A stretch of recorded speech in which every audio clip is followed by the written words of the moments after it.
পাকিস্তান সফর সহ head coach হাথুরুস সিংহে এবং তামিমের দলে ফেরা নিয়ে আমরা কথা বলছি বিশ্লেষক ইশতিয়াক আহমেদের সঙ্গে।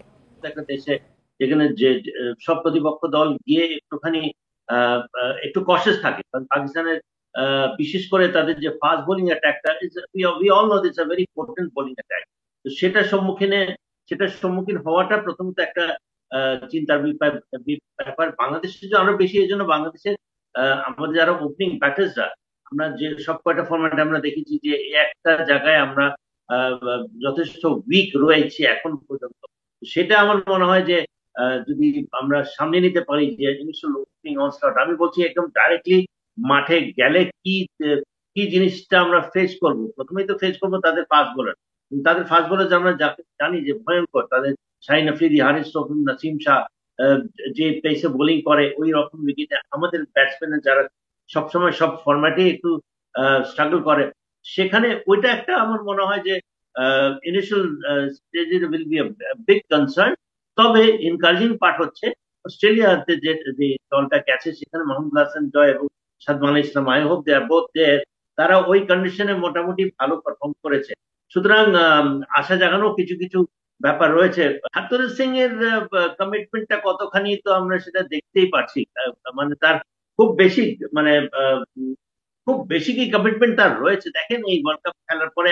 এখন যেহেতু বাংলাদেশ দল যাচ্ছে, সে কোনো মতে দয়া করে এসছে, বাংলাদেশকে সহায়তা করবে, পাকিস্তানে যাবে, মানে as if he is doing Bangladesh a favour that okay I am here, I'll take you guys along with me to Pakistan.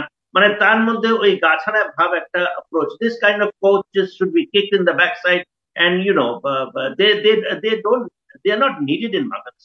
এটা তো বোঝাই গেছে দুইটা ওয়ার্ল্ড কাপ যেটা পারফর্ম করেছে। তারপরে আমি জানি না যে এই বাংলাদেশ এই যে হাই পারফরমেন্স দল, কিংবা এই বাংলাদেশ এই দলের যে কয়টা প্লেয়ার গেছে, কয়টা প্লেয়ারের সাথে সে is familiar, that is something that we need to really no.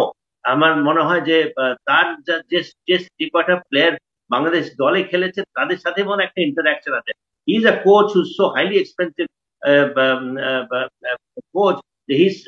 সে সব প্লেয়ারদের সম্বন্ধে হোমওয়ার্ক করার কথা, সব প্লেয়ারদের সম্বন্ধে জানার কথা, সব প্লেয়ারদের অভিজ্ঞতা সম্বন্ধে তার নিজের একটা অভিজ্ঞতা থাকার কথা। আমার মনে হয় না যেটা সেটা তার আছে। এই তামিম ইকবাল গোড়ার থেকে হয়তো তাকে বুঝতে পেরেছে that he is nothing but a selfish kind of a person who is here with a mission only to make money.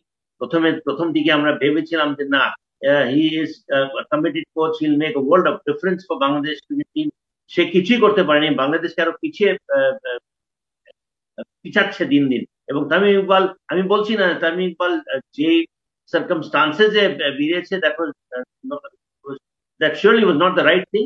কিন্তু হাতুরু সিং এর এগেনস্টে যে স্টান্সটা সে নিয়েছে, আমার মনে হয় he is the only one who has really been man enough to prove and to tell the whole world and অন্তত the BCB administration that Hathura Singh is nothing but absolutely good for nothing. Frankly speaking, আমার মনে হয় যে তামিম ইকবাল যদি আসে ফেরত, thank thank thank god if he comes back, but আমার আমার সন্দেহ হাতুরে সিং এ থাকাকালীন সে আসবে কিনা।